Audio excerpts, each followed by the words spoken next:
Good morning and welcome to this decision session by the Executive Member for Children, Young People and Education. That is me, Councillor Ian Cuthbertson, and I have an agenda here in front of me. The main purpose of this session is to consider and decide on the future of the SEND strategy, Special Educational Needs and Disabilities Strategy from 2021 to 2025. The first item on the agenda is declarations of interest. I have no interest in the matter before me at this point, and I don't think that anybody else in the room might have either. So from that point of view, there are no declarations of interest. Minutes of the previous decision session, which were held on the 14th of September, in which we considered the position we knew early years and childcare places in Lowfield Green and decided to set up an early years and childcare capital panel and to receive a further report in due course. I have read through those minutes. Those minutes reflect that meeting accurately, in my opinion, and I'm happy to sign them as a true record of the proceedings. And I do so now.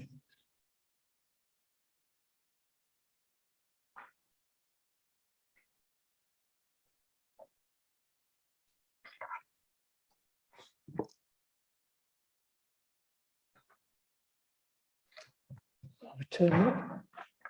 Thank you, Andrew.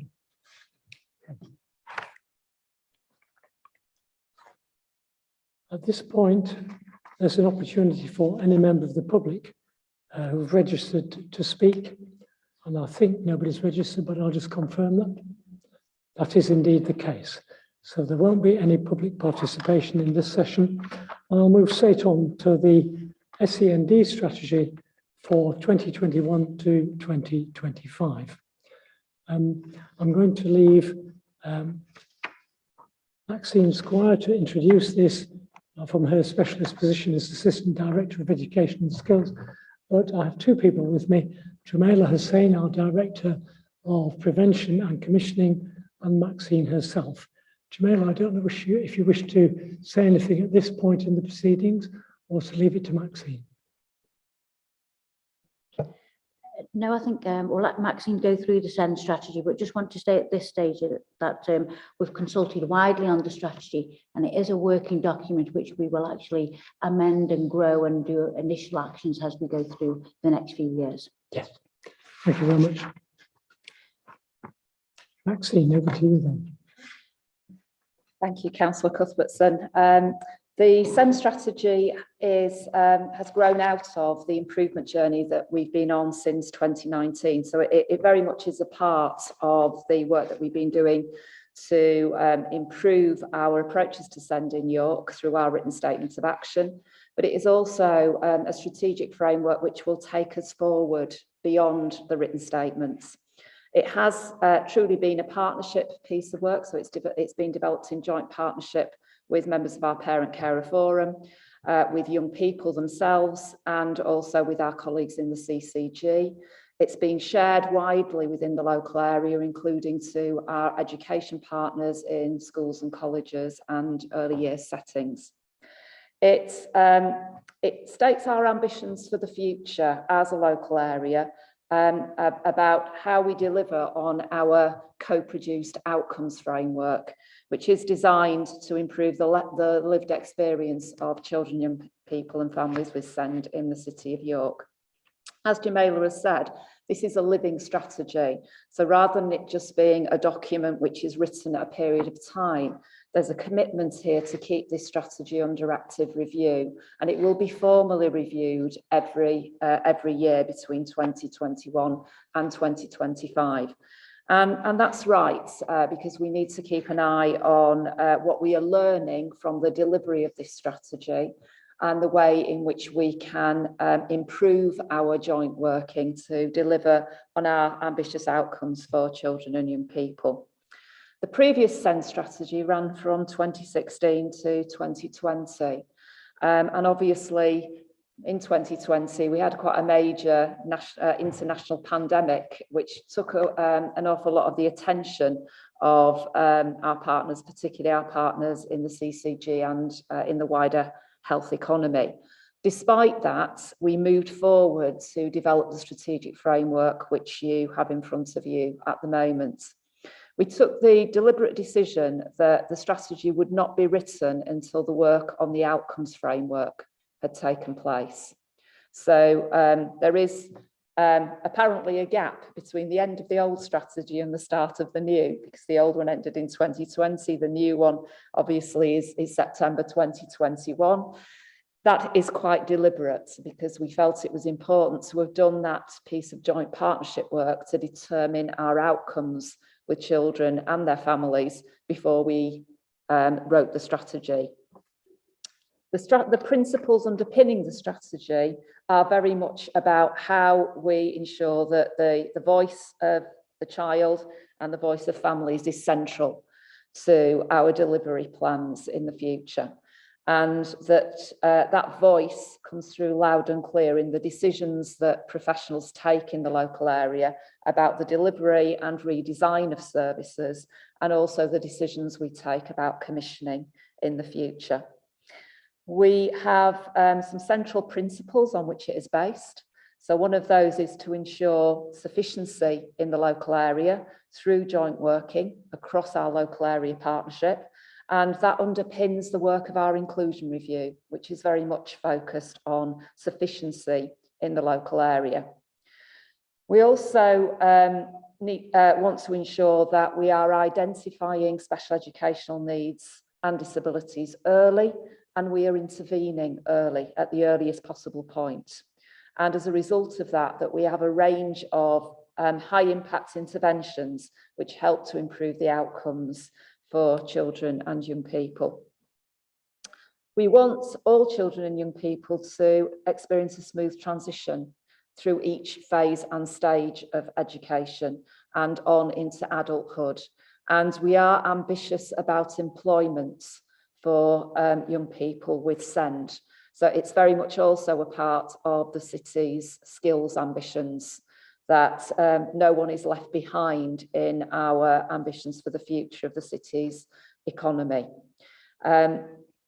We have presented the strategy to the CCG executive, and they have approved the strategy in its current form.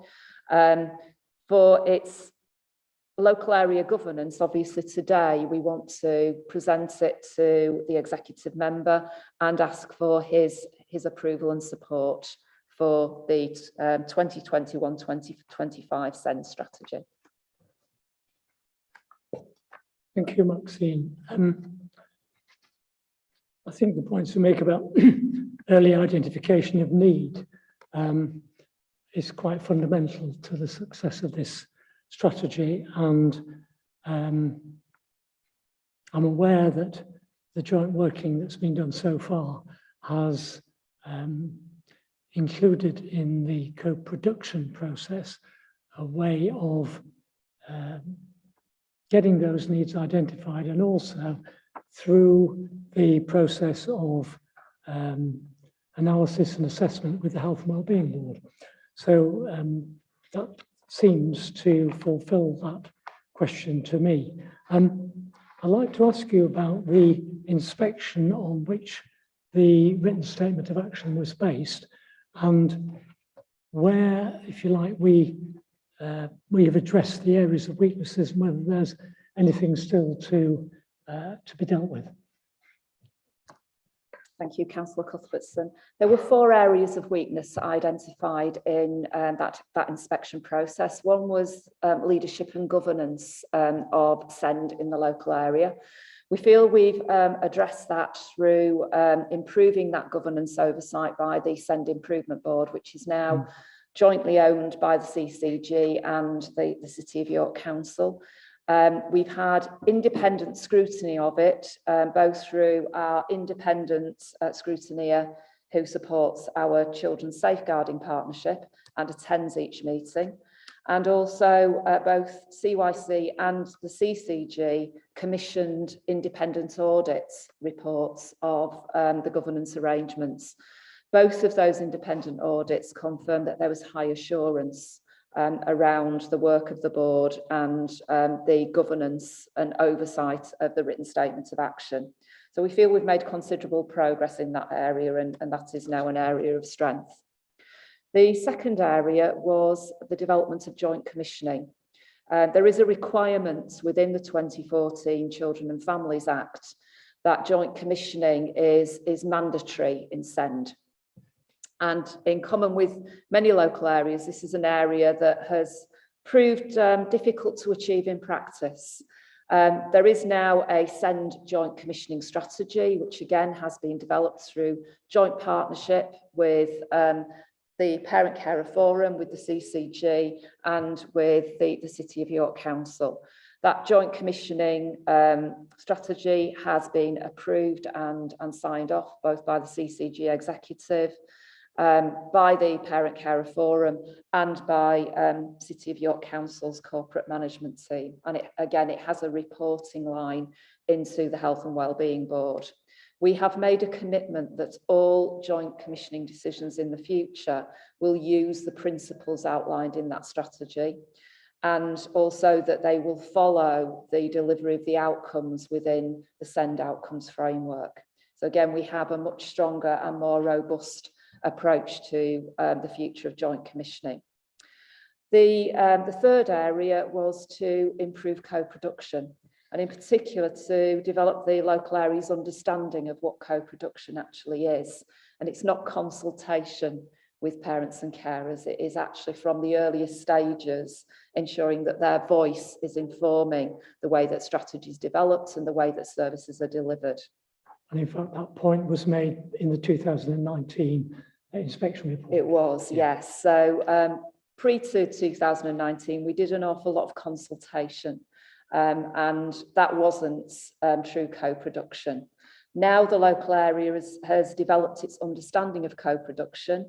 There is a strategy in place.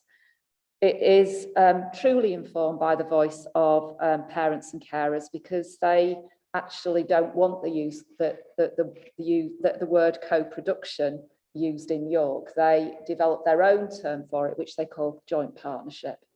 And that's informed the joint partnership strategy, which again is in place.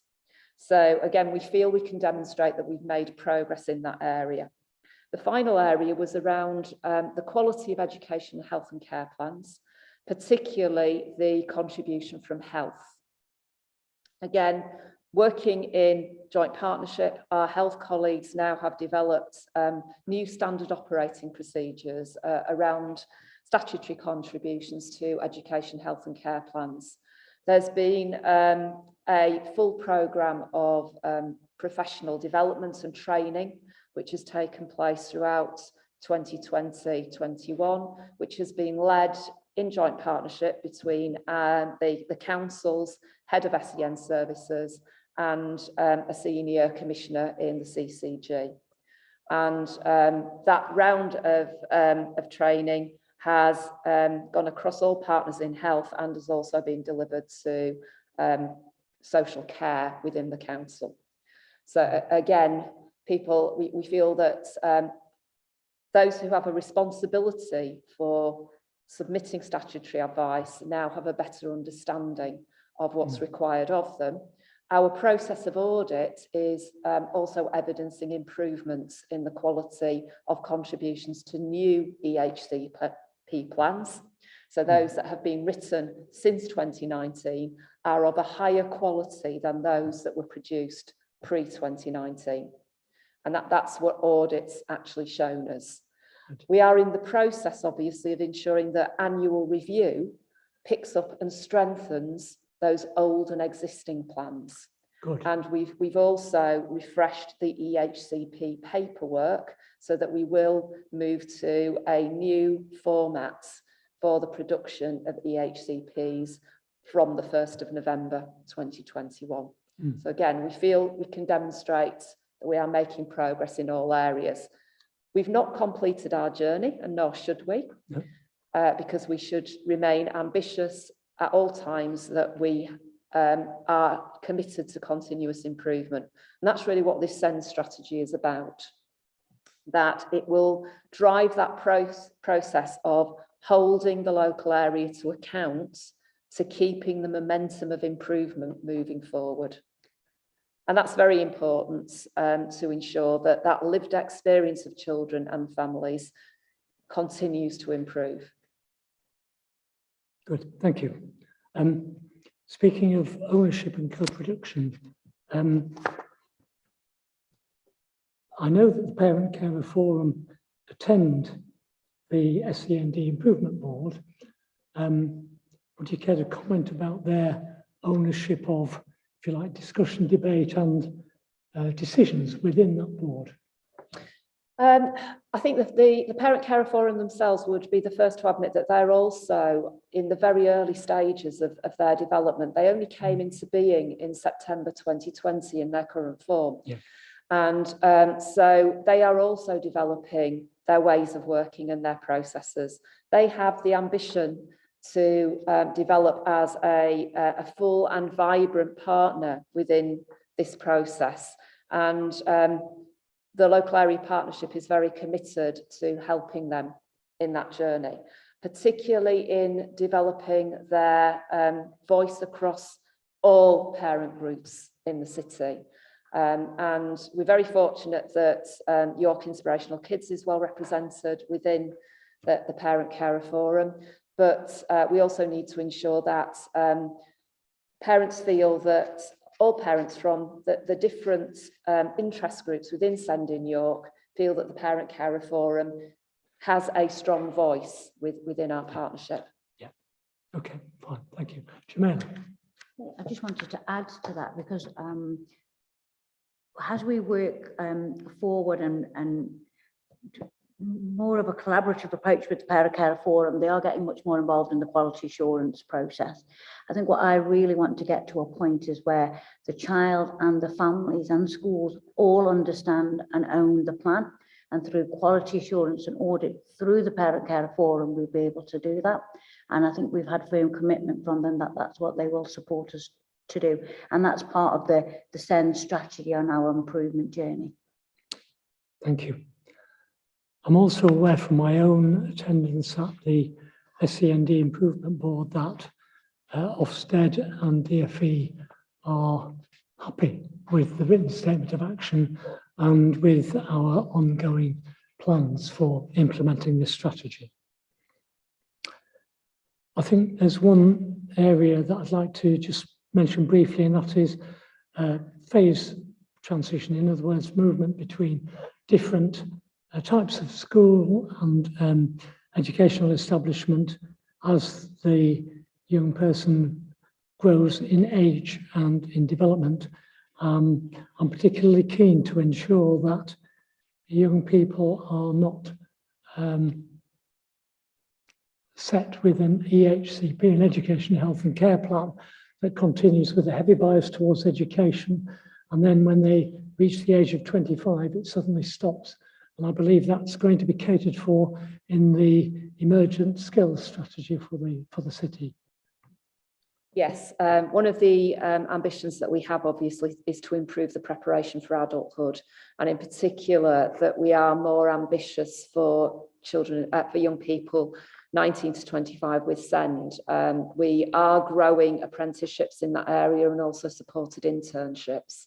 And we're ensuring that pathways to employment are clearly supported and clearly mapped, particularly by our newly formed Specialist Learning and Employment Advisor team, who will work specifically in this area.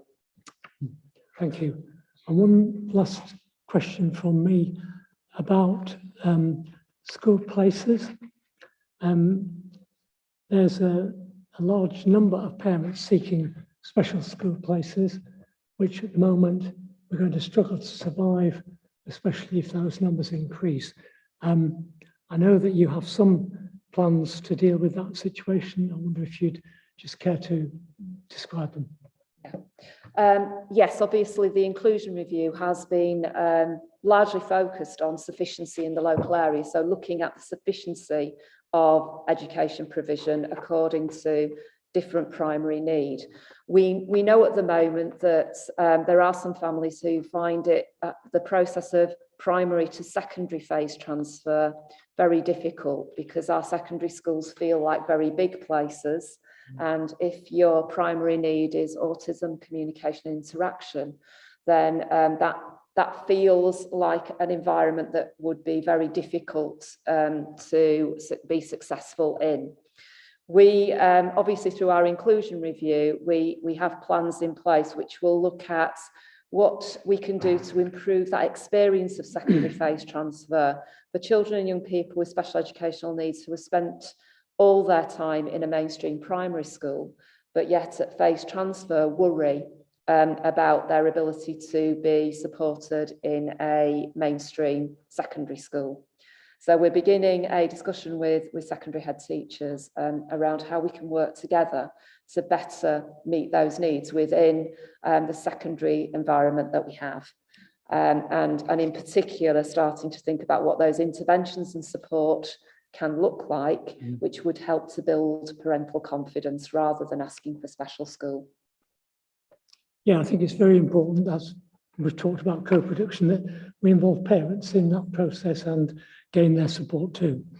There is one other question which has been sitting at the back of my head as we've been talking, and that is whether children's needs will change over even the next 5 to 10 years. I believe they have changed in the recent past.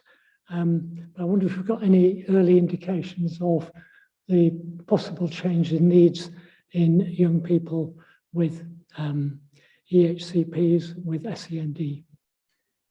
Yes, you're quite right, Councillor Cuthbertson.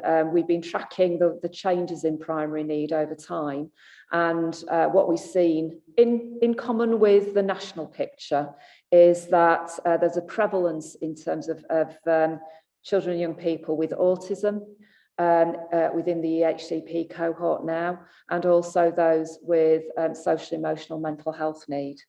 And again, that mirrors the national picture in terms of those being the two most prevalent areas now of primary need. We're not seeing any slowdown in that picture at the moment. So we are feeling that will be a continuing pressure for the next 5 to 10 years, and ensuring that our education provision is aligned to meet that need is going to be very, very important. And so that we also understand the interventions that can help to support those young people to best access their education and achieve outcomes. Thank you, Maxine. Jamila. Thank you, Chair. And I think the way in which we start to deliver support to young people over the next few years will equally change with the change in need and the change in growth of the population going through how we support people in mainstream education. And if they require additional support, how we do that in the future will change. Set out in the strategy at the moment, but we'll actually year on year look at how we can use digitalization, different ways of supporting parents and young people through that journey. As Maxine's saying, what we are seeing is a number of young people coming through into requiring education, health and care plans at a later stage. So especially particularly with girls, 13, 14 years, so coming quite late into that journey. And then how do we support them? Well, equally change as we move through the year groups. Thank you, Jamila. I think, having asked some relevant questions and having read through the strategy, clearly the detailed work underneath the strategy will move to address the actual problems that we encounter from year to year. But the strategy itself, those 4 principal objectives, are, it seems to me, the right lines on which to move. And the question over that period of time, or over the period of this strategy, will be whether our continuing assessment of strategic needs will change. And in any case, if we are able to reassess that on a regular basis, I think that should address that problem. On the basis of what's been said today, then, I'm happy to accept the SEND strategy and to approve it on behalf of the City Council. I don't have any urgent business to deal with. And with that, I'm going to close the meeting. Thank you very much for attending. Thank you.